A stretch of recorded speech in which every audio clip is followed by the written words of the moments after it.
If you hunt public land at all, you've probably wondered how to beat the public land pressure, and we asked none other than Tony Peterson of MeatEater on his strategy to get away from people and get to bucks when it matters most during deer season. Hope you guys enjoy the conversation. If you do, hit that like button and subscribe. Now let's get right into it. Let's back up and put some context around this, because I think most people generally, at least for our audience, most people are taking their rutcation or their 1 week in November, maybe the latter part of October, and squeaking into those first few days of November.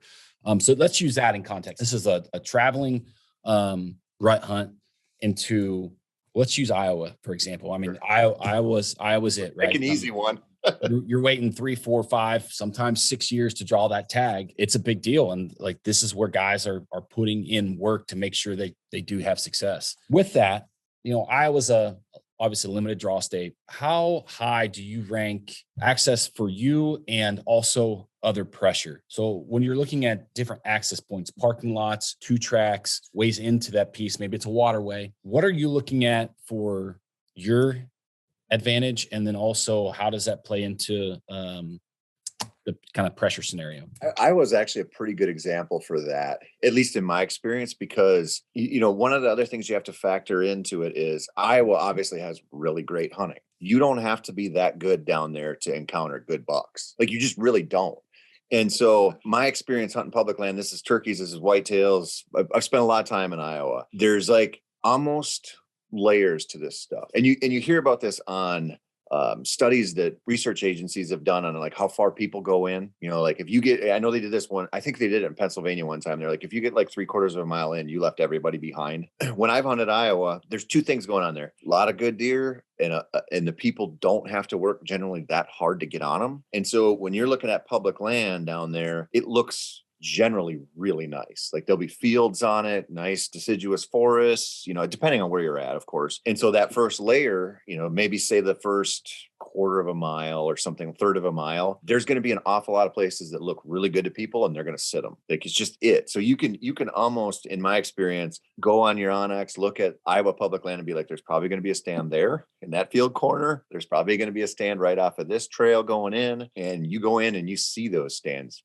pretty often. So what I've found is the next layer back is usually where I start getting interested in stuff. And so it's really a matter of, you understand the pressure is going to be there. And this happens in a lot of states. The pressure is going to be concentrated closer to those access points. It just is. And closer to the 2 tracks going through there. And now you're like, where are these islands of cover that aren't just right there? And they're typically just another layer in. And so you just go, I'm probably just going to walk by where a lot of people would hunt to find a concentration that's reacting to where a lot of people would hunt.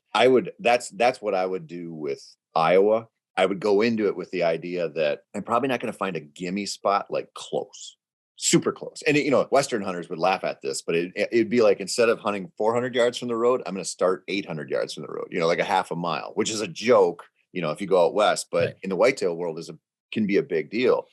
And then the other thing I would say is that, anybody who's listening is like, I couldn't justify an October trip or a September trip. I got to go when it's going to be the rut. I would just say, give yourself enough time, because what you're saying is, I'm going to bank on the deer giving me an edge, but everybody's going to bank on the deer giving you an edge. So you might literally have 5 or 10 times the pressure in the woods with you. And I've seen this, and I've killed bucks in those scenarios in Nebraska and some states, and it's like a legitimate concern. It's the same thing with a velvet hunt in a lot of places. Everybody wants to go get a velvet buck. Well, everybody wants to go get a velvet buck, and it's crazy. But if you go off time, so I'd say don't, if you're married to the rut idea, that's fine. You got to do some research on that second, third layer in there, and then you got to go, this might not be a 4-day hunt. This is going to be, I need to give this like 7 all-day sits, and you'll get on them, but you'll be working around more pressure. There's a couple of things I want to mention just to kind of back all those statements up. We were in Iowa, did not do any digital scouting, but just did some boots on the ground scouting in a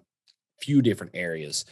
And we did run into some people sign, not much, but we did run into some people sign. And I think it was probably resident sign. There were some leftover tree stands, etc. And most of that was about that 1/4 mile mark from the walk-in. And as you got back in that second, third layer, found a lot better deer sign there than we did anywhere else. But one question I have for you on the on how you're organizing your onX. And this comes from some my Western experience, and then some people I've tried to listen to and take some advice from.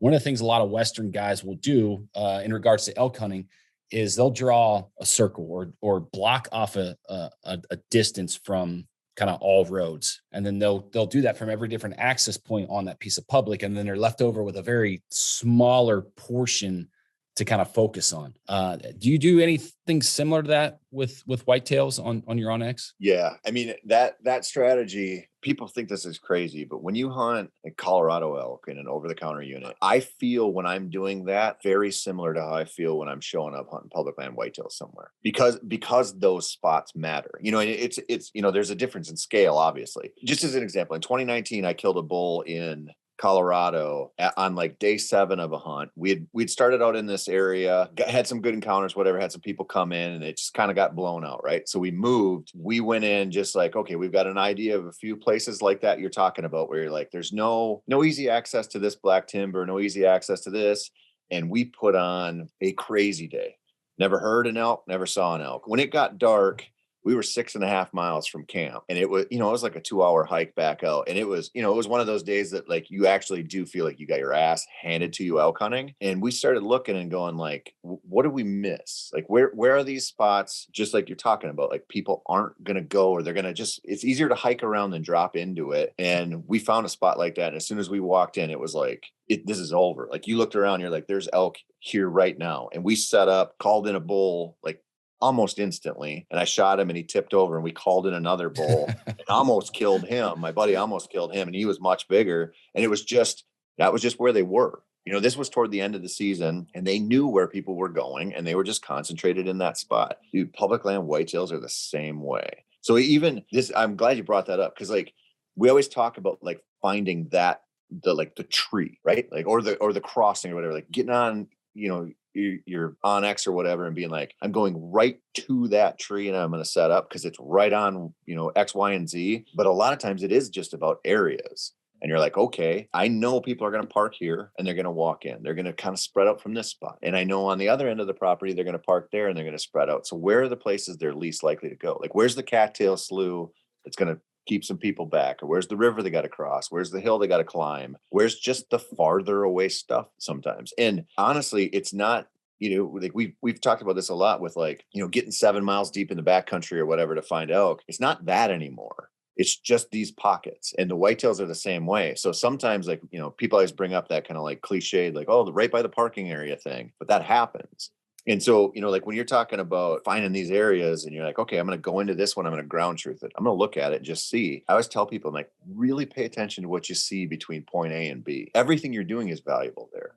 Like it's the same thing. Like, e-scouting is a tool, just like trail cameras are a tool. Like they're giving you so much intel. But once you get in there and you look at it, and once you get in there, observe and see that sign, now you start putting together like real valuable information.